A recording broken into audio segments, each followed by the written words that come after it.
Central zone task force ने Saifabad police के इश्तिराक से करीब 87 तलवारें और 8 खंजर जब्त करते हुए 3 अफराद को गिरफ्तार कर लिया। टास्क फोर्स के मुताबिक उसने एक मुसद्दक़ा इत्तला पर कार्रवाई करते हुए रतन राज कुमार उर्फ रज्जू, अंकित लाल और सैयद खलील उर्फ सोनू को गिरफ्तार किया। टास्क फोर्स ने बताया कि रतन कुमार, जो महावीर गिफ्ट सिद्दी अंबर बाजार का मालिक है, सैयद खलील और अंकित लाल के जरिए तलवारें और खंजर फरोख्त करता था। उसने दिल्ली से मज़कूरा हथियार शहर मंगवाए।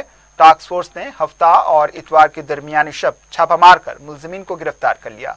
डिप्टी कमिश्नर ऑफ पुलिस वो OSD commissioner task force B Radha Krishna Rao की निगरानी में inspector Mohammed Abdul Javed, sub inspector Sridhar Srinivasulu, Mohammed Shahnawaz Shafi ने यह कार्रवाई की और उनके कब्जे से तलवारें, खंजर के अलावा एक मोटरसाइकिल, 3 मोबाइल फोन जब्त कर लिए और मुलजिमीन को जब्त शुदा अशिया के साथ इंस्पेक्टर सैफाबाद पुलिस के हवाले कर दिया।